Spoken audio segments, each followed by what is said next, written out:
Hi, welcome to Front and Center. I'm Jacquie Jordan. We are the show where the change agents, storytellers, and activators from behind the scenes are making impact are joining us today front and center.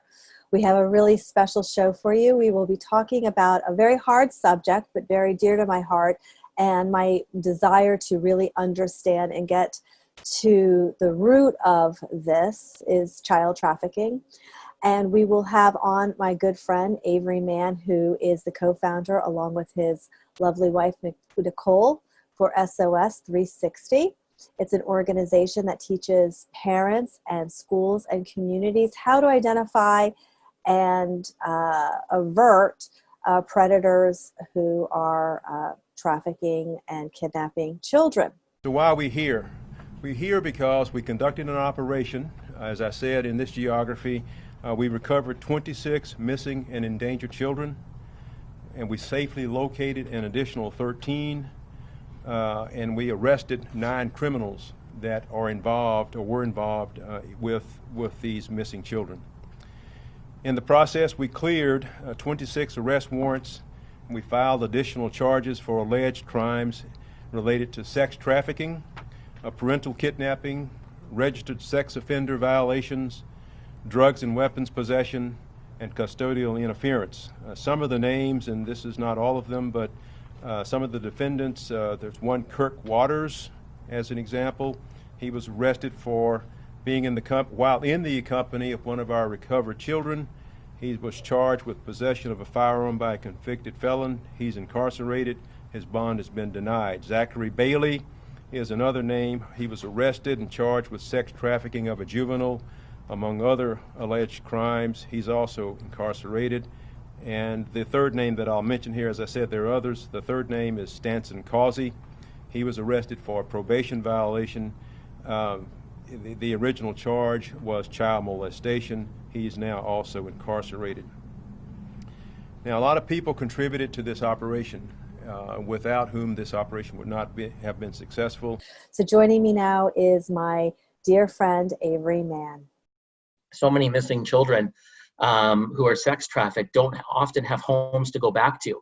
You know, you were lucky you grew up in a home in Hollywood, Florida, where your parents really cared for you and loved you and took care of you. I grew up in a similar home, but there's so many children, unfortunately, who are not loved to the extent that they need to be. And so a lot of these times, these children can be re-victimized over and over if they don't have somewhere safe to go. So yeah, thank you for saying that, because I always feel that the children that are most likely to be kidnapped, the children that are most likely to be exploited in ways that are incomprehensible are children from easily manipulatable homes, because they're broken, and because when we see the headline as of yesterday, 39 children went missing or have been found. That's a large size classroom. That's like a significant amount of kids. I almost find it like hard to believe that as a society that many children go missing. But you are at the National Center for Missing and Exploited Children. At the time, you know, we collaborated on many television shows. The numbers are outstanding for kids that are missing. Yeah, the numbers they're really hard to believe. And you know, with any numbers, you really have to look at them and try to understand them. So for example, if you ask the FBI, you know, how many incidents of missing children they would have in a year, I can tell you that in 2019, there were 421,000 entries into the NCIC system. That's the National Crime Information Center. 421,000. But that stat means that, you know, maybe a kid didn't come home from school. The parent reported them. It was entered into the FBI's database. They showed up 10 minutes later. But the really important stat that people need to remember is that there are about 29,000 cases in 2019 that were reported to the National Center for Missing and Exploited Children. It's a long name. It's also known as NCMEC. Of these 29,000, about 23,500 of them were endangered runaways. And you were asking me before, and you were commenting about, you know, the types of homes. I mean, these are kids who maybe have been sexually abused within the family. Maybe they were sexually assaulted outside of the family. They may be, you know, going to meet someone who they think is another peer, who is really an adult. They could be a child known as a throwaway, where the family just has no ability to take care of them. And of these 23,500 children who are endangered runaways, approximately 1 in 6, or about 4,000 of them, are believed to be in danger of being sex trafficked. And, you know, when you look at those numbers, you realize that there are so many children out there in the country being harmed. And, you know, people think, well, this isn't happening in my city, in my state. It's happening in every state in the United States. Everywhere, you know, we haven't even talked yet about human trafficking, but, you know, people come across borders at land, they come across borders from sea. You know, it's really, really, really a tough part of you know, to understand how many children go missing and how many children are in need. So Avery, is this like, is there a bigger web, a bigger network that are taking the children, or these are just these little incidents of pause? What's your experience around that? Well, you know, there's so many different ways that children are taken, and unfortunately, you know, people who are in this business, this sex trafficking business, who are predators of children, they're experts, and they share information like anyone who is very good at their position, their job. The people who do this, they share information. And so what you'll find is that there are, you know, children who, even outside of Washington, D.C., when I was working at America's Most Wanted, there was a situation where kids had been recruited at local cafes, and they were going from after school to dinner time, where they were being sold for sex by these traffickers who, you know, forced them into this life. And you sort of wonder, well, you know, how does that happen if you're living at home? Well, you know, so many children have parents who are both working. You know, they call them latchkey kids, where they have to kind of let themselves in. Parents are so busy making a living. I mean, now, you know, under the, you know, the current situation with the pandemic, kids are online. They think they're talking to someone who's a peer. Yeah. They're playing video games. They're interacting with other people from different parts of the countries. And that's why it's called trafficking, because a lot of the time children will be taken. Children and young adults will be taken from one area and move, because the faster they move and keep from staying in the same place, the less likely they are to get caught. That's in their sort of pimp or sex trafficking playbook. There are actually, you know, documents that they share with each other on how to keep things going, where to place ads, where not to place ads. And there's terminology. In fact, the National Center for Missing and Exploited Children literally every night publishes to internet service providers terms that they should be aware of if those terms are being used on Google or on Facebook, that alert the ISPs that there could be some nefarious activity going on, that someone could be trying to sell a child, pimp out a child, traffic a child, recruit a child, etc. So there is a huge law enforcement effort along with the internet service providers to try and stop this. So I had a little bit of crossover in that community myself. In 2018, I moderated a panel of female directors who had produced movies. There were a couple that came out around the same time. What Netflix had done, Jane Doe, about sex trafficking. Laura Dern played in one on HBO. And so I interviewed I had the privilege of being invited to interview these women on the panel.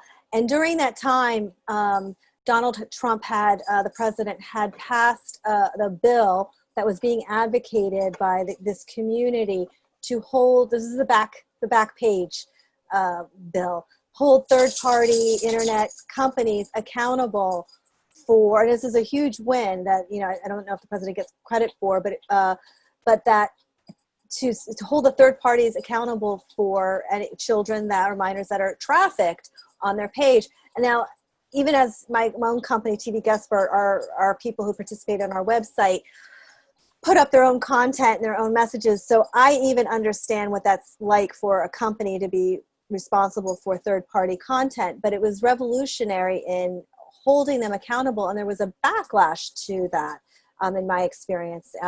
There was a big PR campaign to move to call it sex workers. Sex workers have rights, because they wanted to not be responsible for holding that data. But it has to start somewhere. If the means for connecting children that are being bought and sold, you know, it has to, I mean, it can't, you know, it used to be classified ads, but now the internet is like a free-for-all if it's not held accountable. What are your thoughts on that? Yeah, so I mean, when you look at the early laws, I think it's called the Communications Decency Act or the Communications Act, it was set up when the internet was so new. And, you know, people were excited that they could log on and maybe, you know, even just look at the library books at their local community library. And of course, the internet has exploded and become something so different today. And I think that, you know, the tipping point, and when I worked at NCMEC, there was a whole legislative team that was, you know, on Capitol Hill all the time trying to get these laws changed, because, you know, the internet service providers were saying exactly what you are. You know, we're not responsible for third-party content. But then when they were clearly shown that children were being sold for sex, children as young as 10, 11, 12 years old, and the average age of a child sex trafficking victim in the United States is the age of 15, which is, you know, horrendous.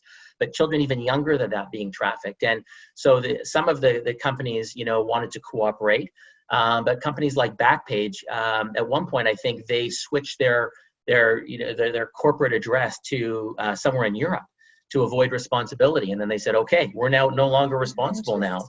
And so they're using every legal trick they can. And you would say, well, you know, why? I mean, I think I remember at the time the head of Backpage was a father himself.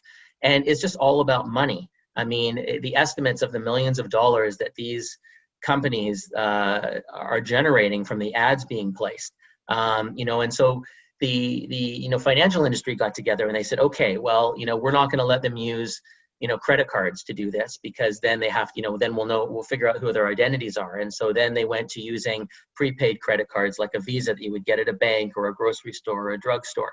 And so what happened is then they had to, you know, stop that. And then the organizations, you know, kind of fought back and said, okay, well, we'll scan the ads, but there's so many ads being placed every day and there's so much money to be made that until they shut it down, Backpage shut it down, it was, you know, almost impossible to stop. And so now, you know, in you know, doing a little extra research to talk to you today, you know, I kind of put some search terms in, and websites come up that are called like To Backpage or Like Backpage. I mean, and you can go anywhere and look.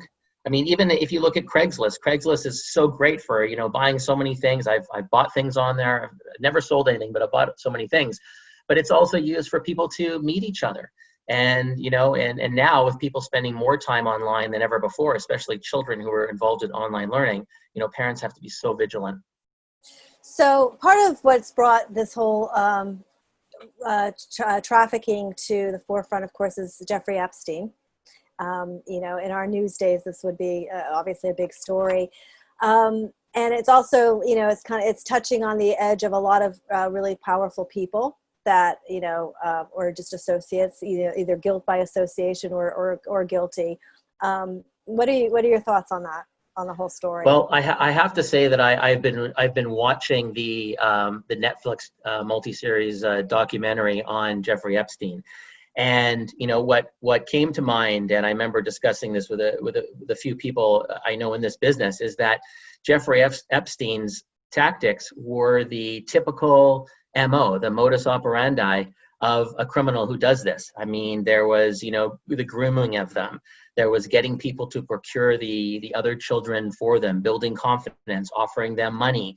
You know, he talked about massages and, you know, what's really interesting is, as you mentioned, you know, just the people of influence who seem to be associated. And of course, once these people's names get dragged through the mud, you know, nobody's ever heard of them. But, you know, you see pictures of Prince Andrew with one of the teenage girls. You've seen, you know, President Clinton pictures, and yet the office denies that they were ever on his, you know, his private island. Those two already had a reputation. They did. They did. But these are children. Yeah. You know, President Clinton's issues in the White House with that scandal. I mean, the young person was legally an adult. We're talking about children being trafficked for sex. And when you look at the influence of these people and how hard the investigation was, and I really feel for these local investigators, especially I think it was the Palm Beach County Police, and we work with them many times at America's Most Wanted, because, you know, it is so hard to make a case when you've got big federal agencies kind of swooping in and looking at your evidence instead of claiming jurisdiction. I mean, I've had wonderful experiences working with the FBI, with the U.S. Marshals, with the U.S. Secret Service over the years at America's Most Wanted, learning from them, seeing how they've changed so much of the work that they do. I mean, John Walsh talked about when his son was missing in 1981 that the FBI wasn't even involved at all in missing children's cases, and I know you and I talked about that many times in preparing for the talk shows. But now federal law enforcement agencies all have initiatives related to children. And when I worked at NCMEC, they had federal law enforcement agents, and they still do, ensconced in the building, working side by side by the NCMEC analysts to help rescue children and get the bad guys who are harming them. So, when you look at a case like Jeffrey Epstein, you know that people who are rich and powerful have more means to do all of the bad things that are still being done. It's just done on a different level, as opposed to being trafficked by and being moved by airplane or bus or train. These children are being moved by private jet. And dangling the candy is a lot sweeter when you've got that kind of money. Absolutely. And, the carrot money. Yeah. And, really, the expression birds of a feather flock together, it really means something. If you're interested in yoga, or you're interested in sports, or you're interested in learning another language or cooking, you find like-minded individuals. And sadly, from the Jeffrey Epstein level to the lowest echelons of society, you find people who do this and share information. The first accused pedophile on the FBI's 10 most wanted list was a guy named Eric Rosser. And Eric Rosser was a former keyboardist for John Cougar Mellencamp's band, and toured with him and appeared on 2 different albums. And at the time, Louis Freeh was the director of the FBI. And, we approached him and said, look, Louis, you're a father of 6 kids. I think they were all boys. The FBI is this incredible, powerful, national, federal law enforcement agency portrayed in movies and known around the world. But you've never had anyone who's harmed a child on the FBI's 10 most wanted list. And this guy was put on the list, and he was eventually caught through a tip. And where was he? He was in Thailand, and he had applied for a job to be a teacher at an all-girls school. And he was caught because the headmaster who interviewed him, had seen his picture on America's Most Wanted on our website. That's really some fantastic service work. So I really appreciate it, because if people don't push from behind the scenes, which is what our podcast is about, those type of changes, don't ever get made. And then people don't know that those things even occurred. So that's like really kudos to that work. One of the stories that you and I crossed over at my time as a talk show producer was the death of Mary Kay Letourneau, the teacher. Mm-hmm. She just died, and I actually had a mixture of sadness. It's funny because when you work in the media, you work around these stories for a long time, you follow it. But I was also remarkably relieved that she did die, because her dying freed her family from the whole situation. Just literally took her out of the situation. She died of, I believe, breast cancer. But if people are listening and they don't remember who Mary Kay Letourneau is, she was the school teacher, and she was really quite attractive, who started, the way it was put in the media, and I don't even want to repeat the language, but she started a relationship with her 12-year-old student, which is why I would throw it to Avery, is, that's not starting a relationship. That's grooming. It's grooming. It's pedophilia. It's immoral. It's criminal. Yeah. But she became celebrated, and then she went on she was arrested, and they had 2 kids together, and then they actually married, which kind of legitimized it, and then made it all more romantic. And then I believe what happened, this is just my opinion, that their 2 kids became the age he was when it happened. And that's when he separated from her, because I think, that was the first time he probably had awareness of, oh my God, like, this is what my wife, my former school teacher, did to me. So what are your thoughts on that whole story? Well, everybody kind of knows, and there's rock videos and Hot for Teacher and these kinds of things. And so there's sort of this thing out there that if you're maybe a teen boy and you have an attractive teacher, some of these teachers could be graduating from college at, 20 or 21 and becoming teachers, teaching children who are just 3 or 4 years younger than them. And so it can be a confusing time for children and teenagers and crushes and a lot of body change. But, make no mistake about it, when a Mary Kay Letourneau is grooming a child who's 12 years old, there's obviously not something right with that person. And unfortunately, you see stories every single week, every single day, in fact, where teachers are either charged and convicted of crimes of sexual assault with students, or they're accused or moved from a school because of sexual misconduct. And I'll give you an example. The work that we do with SOS 360 is to prevent that in schools. And we train administrators on questions to ask potential candidates. And we do the reference checking for them. And we ask the references specific questions about views of kids, things that they've been involved with. Because, we had a situation with one school where there was a teacher who had a fascination with one of the 16 or 17-year-old athletes. And he just couldn't help himself. And one day sent her a text message just saying, is it okay if I think about you later? So you think about that and you say, okay, well, there's nothing illegal that's really happened, but that's definitely the start, at least, of some grooming behavior. And while it's not a chargeable offense, that school deemed, we cannot have this person working in this school. And so what happens is that person is asked to leave. And there's no criminal record, there's no investigation, there's no information from the school board or any school governing body at the state or local or county level. And then what you've got this potential predator who's now moved on. That's the problem in this country, is that there are over 900,000 convicted sex offenders who currently live and roam the United States. And the estimate is that over 100,000 of them have gone missing, meaning no one knows where they are, not their probation officer, not law enforcement. So when you've got teachers who are, accessing kids like this, you really have to watch out, and you have to make sure that you don't bring these types of people into your school. And it's very hard because you can't just ask someone, are you sexually attracted to a child? Right. And you can't judge someone on perverted thoughts.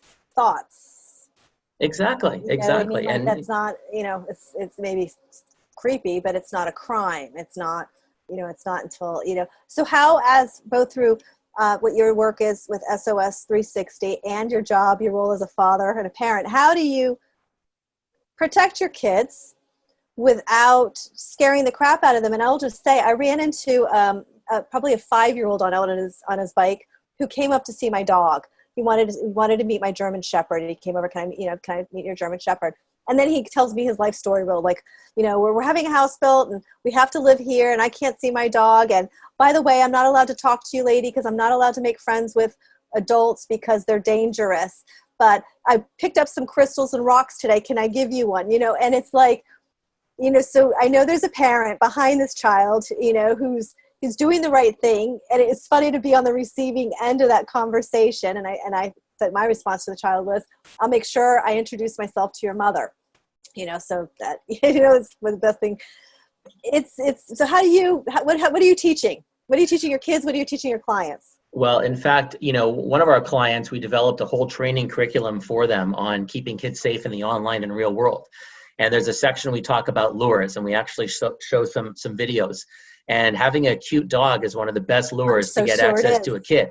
Parents are on cell phones. There might be multiple kids at the park. So we talk about lures like, having candy or having a cute pet or having an ice cream truck. And, you're right. When you mentioned Mary Kay Letourneau and her original victim, then husband, Vili Falau, you think, is it only women who are seducing, boy or girl children? And it's not. I mean, actually, the numbers are that 97% of the offenders, the sexual offenders of children, are men. 97% of sexual offenders of children are men. Are men. Now, that 3% includes the Mary Kay Letourneaus. It also includes the let's say a parent who knows that another parent, let's say a female parent knows that the other parent is doing something bad and they don't report it. So that is part of that percentage. That's very common in step-parent relationships. Exactly. And the bad guys, they look for women who are single parents, where there isn't a dad around, where the mom is working, where the children are coming home, where the children are desperate for that father figure. And so, when you ask, what do you do to protect your own kids? And, sure, I think Vili Falau, I think you're exactly right. When Vili Falau's children turned that age where he was being groomed and sexually assaulted by Mary Kay, I think that, he really thought about that. And as a parent myself, when I worked at America's Most Wanted, I wasn't a parent. When I worked at NCMEC, I became a parent, and your perspective does change. And I think what you need to do is you need to have a healthy perspective. And so while, our kids are well supervised, we talk to them about things and who's going to be picking them up from school and who's going to be picking them up at camp. And it's also that gut instinct, and that's what we teach at SOS 360, how to have a gut instinct about someone, and how to have that safety DNA in your system, and kind of know when you ask someone a question if they're not responding right. And we all have this gut feeling. I mean, as you know, when you walk across the street, you might see someone who looks like they could be, unstable on their feet. You move a little bit out of the way, or you see someone who's riding a bicycle a little too close to you. You move away. Everybody has sort of a gut feeling of things that they see and they sense, and you have to use that when you're around children, especially when you're at if you're at a park. You look around. Is there someone there with a dog who doesn't have another child, who doesn't seem to be paying attention to the dog? Is there someone with a camera who's constantly taking pictures? I mean, the internet is now filled with, unfortunately, sexual abuse images. And yet, I have a good friend, a wonderful, wonderful man who, one of the signs in the park nearby him is if you're not accompanying a child, you're not allowed to sit in the park anymore. Wow. And he was like so crushed because he actually enjoyed watching the children in the park. But it's just gotten to that line. And, the way we were raised, Avery, when we were young, I mean, we had a lot more freedom. I think the dangers were still there. We didn't have, we had quarters in a pocket and a payphone if we wanted to be rescued. We didn't have cell phones. But I think that we had to operate off of some sort of gut instinct. I mean, that's what I would say was my survival skill as a kid in the 70s. Was I just had, so do you empower the kids too to go off a gut instinct as well? You do. You completely tell them if they see something that doesn't look right, that they should tell you, that they should tell an adult. And also, using proper terminology, children understanding their body parts and what their body parts are for, and who should be able to help them change or go to the bathroom. I mean, our children are in camp, and we talk to the camp counselors about, making sure that there's male counselors and female counselors. We have one boy, one girl. So there's always someone to accompany them to the bathroom, and constantly talking to them. If your child is sort of unhappy, on the first day of camp because it's new and all that, that's fine. That it's understandable. Then the next couple of days they seem to be okay. Then they're not okay again. If there's something changing, you want to ask that child, like, what's going on? Or, and ask them about their counselors. What are their names? Who took you to the bathroom? And using that proper terminology for the body parts, which we do with the kids all the time. And, if there's a babysitter, don't have male babysitters. That's what we always talked about at America's Most Wanted, the National Center for Missing and Exploited Children, because we know the statistics. Female babysitters, we teach our children, if you go somewhere and you're lost, look for that mom, look for that the lady, an older lady, look for a security guard to help you. Don't go up to just a random man and ask him for help unless he's in a uniform. So, there's so many resources that parents can have, and they're free resources. If they go to missingkids.com, you can get them on the internet very easily. Schools have access to all the curriculum, and, it's just a matter of reinforcing. I mean, talented musicians, talented artists, talented actors, they constantly rehearse and they practice. And that's the same thing with keeping your kids safe, constantly talking about it. It's not a once a year conversation. It's a once a week conversation. Take lots of pictures of your children. We tell people, if you're going into a mall and take a picture of your child that moment when you walk into the mall, so you know exactly what color shirt they're wearing and what headband they have or baseball cap, what length their hair is, etc. So there's just so many things to keep reinforcing with children. That's really great. And it does require attentive parents for that to be successful. I also feel, complicit as, in my time as in the media, because I watched the Michael Jackson documentary about the grooming, and it was really, really compelling. Again, someone who worked in and out of the different narratives of the story through my producing career around that. But it's funny as a media culture, how we celebrate this. And it had, especially in our time of growing up, these things didn't get shut down or called out. I mean, going back to the Mary Kay Letourneau, she was kind of like celebrated in this scandal. I mean, it was put as a scandal, but, it wasn't prioritized to shut that down because he was a 12-year-old boy. And, and so it's an interesting culpability that, we as a media have in some of that. And I know you worked on the John Walsh side, and a lot of your media work was to educate about it. But do you feel like some of the stories that we tell are like kind of a little warped, or the stories we celebrate? I think that, as we evolved from, kids in the 70s who didn't have access to cell phones, and we used pay phones and didn't have all the different channels. I think if you look at the media influence now, I mean, you can look at it both ways. I mean, I looked at it, you know, when I worked for America's Most Wanted, we were a for-profit television show. We made a lot of money for the Fox network. We were based on advertising, but we did a good thing.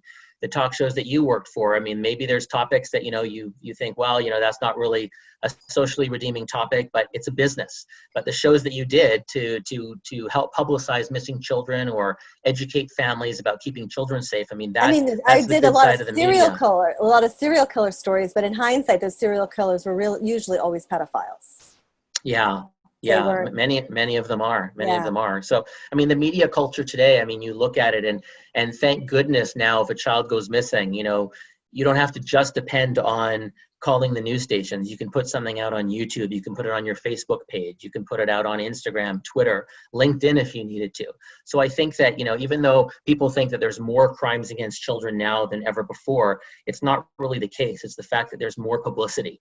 And I remember one summer, which was typically quiet in the TV world, especially for us at America's Most Wanted, was one of the busiest ever because there were so many children abducted that summer. But by the same token, so many children recovered because the news media had the opportunity to participate and show video. And, you know, when you have, you know, great images and a great story, that interests producers. And so part of that, the skill of getting information out to the public is being able to give the news reporters, the TV producers, what they need and what they want. And, you know, thankfully, those kinds of stories have started to resonate much more now. Right. No, that's absolutely, I mean, when we have the ability to communicate a lot quicker. When I see the Amber Alerts go off, it just seems to me, my observation is that 9 out of 10 times it's more of a domestic story. It seems to be versus what we're talking about here, which is kids that are basically kidnapped and sold and used and abused. Which is on the line of trafficking. The Amber Alert is just a really incredible program. It was named after Amber Hagerman, a little girl who went missing in Texas. And someone called into a radio station and said, you know, how come we can alert the public about a hurricane or a tornado, but not about a missing child? And so that station made a commitment to air information on missing kids, and it became a national program. Now it's a national program that the name Amber Alert is actually owned by the U.S. Department of Justice. And it's a program that's actually state run, and each state is responsible for its own protocols. And so, you know, in order to make it an effective program, you can't have an Amber Alert coming across your phone every single day. Right. And so there's certain protocols that are involved, including, you know, someone must have witnessed a child being taken. They must have a description of the vehicle, you know, or a license plate number. And if those protocols are adhered to and it's an actual Amber Alert, then the state makes a decision to issue that Amber Alert, and then they can share it. And once that information is out there, it can be shared on social media. And so, you know, it's hard to believe, but over 1,000 children have now been recovered from the Amber Alert because of alert viewers. And it's not that's good to know that. Yeah, it's amazing. It's an amazing program. I've met a couple of the young women who were recovered from an Amber Alert. There were two girls in California who were taken by a man, and he had taken them into one of the state parks, and someone had noticed the car, and he was actually a state park ranger who luckily was armed, confronted the guy, and he was outside of his car digging a grave that he was going to be putting those two girls into and murdering them moments from that time. So the Amber Alert has saved, you know, just countless lives, because generally when children are abducted, generally they're murdered. And, you know, when we look at the stats, and I told you there were 23,500 endangered runaways, you know, people always ask, well, what's the stereotypical kidnapping number like? And that's about 100 per year. That's a story like an Elizabeth Smart, who, you know, was asleep in her bed with her sister in their house in Salt Lake City when a guy who was later found to be known to the family broke in and took her. But stranger abductions are very rare. Abductions are usually, as you pointed out, you know, someone the child knows. It's someone in the family. Yeah. It's a fixated uncle or aunt. It's a babysitter. There was a little boy from Seattle who I've met a couple of times. He was taken by his babysitter, flown to New York, and the alert, the America's Most Wanted missing child alert went out, and a gentleman who was working the front desk of the hotel recognized the abductor and the child having just checked in there. and New York City police were called and rescued. So there is just so many ways to recover kids, but family abductions are serious too. Sometimes it's a non-custodial parent Right. who wants to take the child out of the country, or even worse, sometimes the child, is murdered by that parent so that the other parent can't get access to them if the case isn't going the way they want. So when a child is taken, it's really, really serious. Wow. That's really powerful. You really know your stuff. It's like, it's kind of I feel like you've kind of stepped into John Walsh's shoes in terms Well, of. I spent a lot of time with the show, and I spent a lot of time with John, and so I learned a lot, and I've always cared about kids and fighting back. One thing I learned from you is that the count changes for missing children when they turn 18. Can you explain that?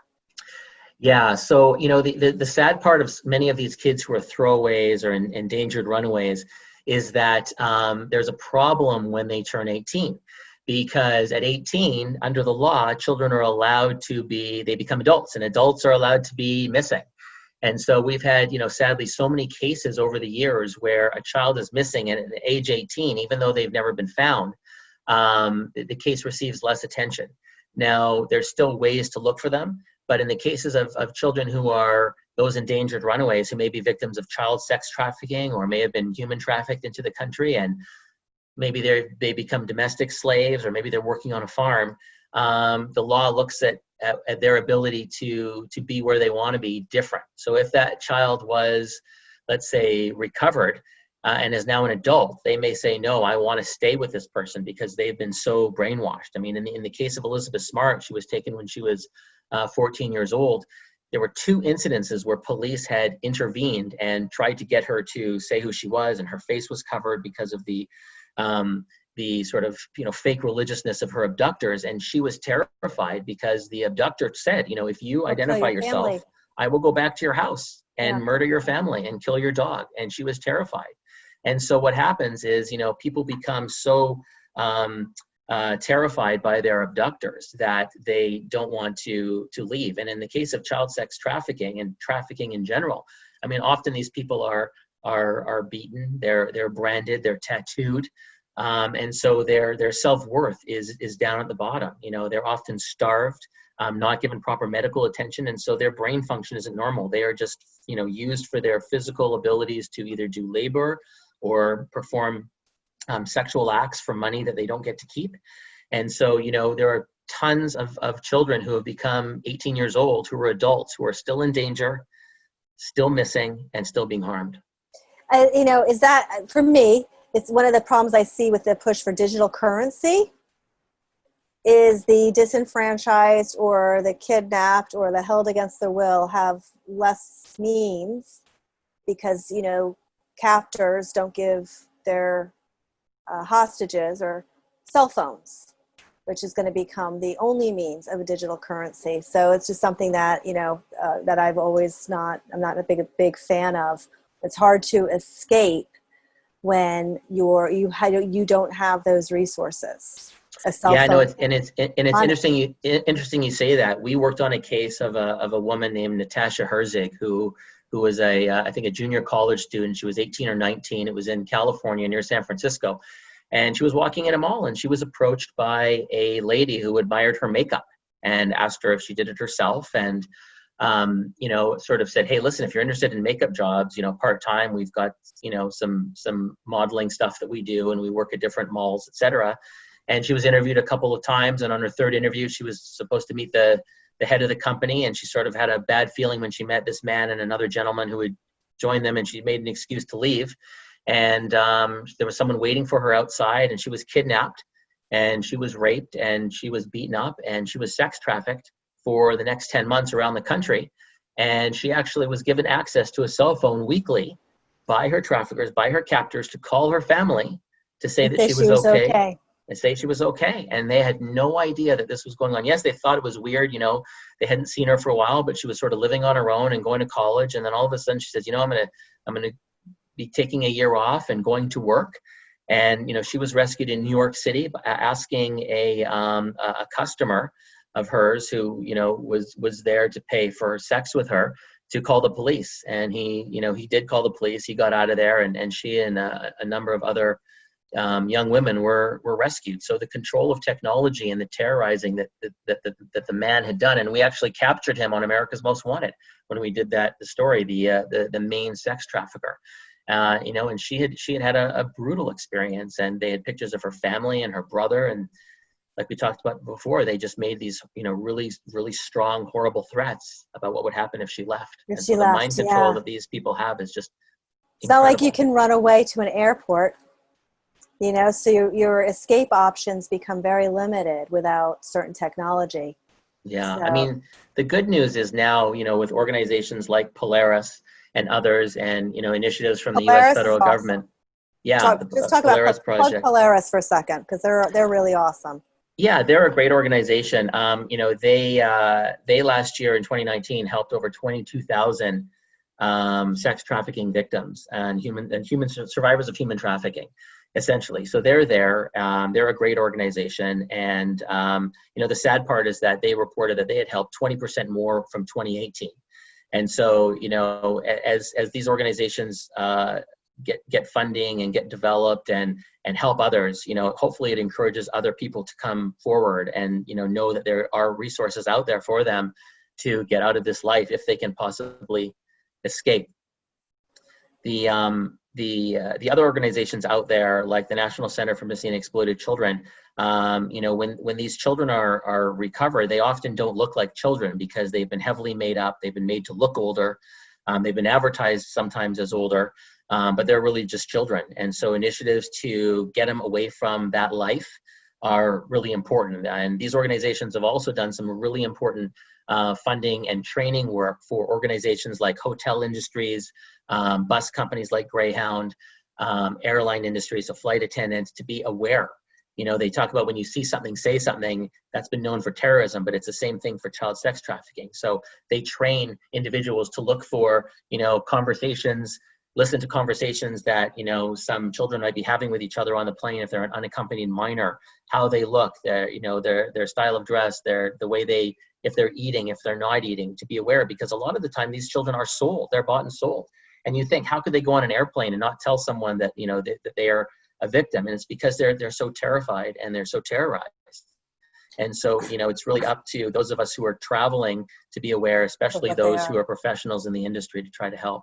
And I understand that airline pilots are now being trained to look for trafficking. And that's one of the things your organization does.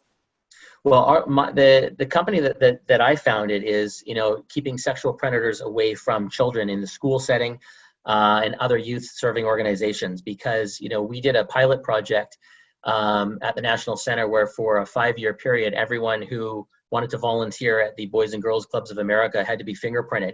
And 10% of the people who applied to be volunteers around children were convicted sex offenders. 50% had criminal records from other states, but 10% were convicted sex offenders. So we know how badly adults want to get access to children. And so our company works to make sure that youth organizations who are bringing in volunteers or hiring people to work around kids, not just teachers, it could be a camp counselor, a karate instructor, it could be a custodian, it could be a building engineer. These people are going to have access to kids. And so you want to make sure that they're safe to work around children. Well, Avery, thank you so much for the generosity of your time. You're absolutely a hero because the work you're doing is incredible. You're so knowledgeable. Thank you to you and your wife for starting SOS ThreeSixty, and it's at literally SOS360.com is your website, and you've got a lot of resources and information on it, and we'd love to have you back on Front and Center. So thank you. Thanks so much for having me, and I enjoy coming back anytime. We run on YouTube, we run on iHeart, Spotify, iTunes, and all the places that you'll find your favorite podcast. We do them in individual segments, but then you can also get the television broadcast when we compile the episode that runs on Tribune's KTLA in Los Angeles as well as Fox 5.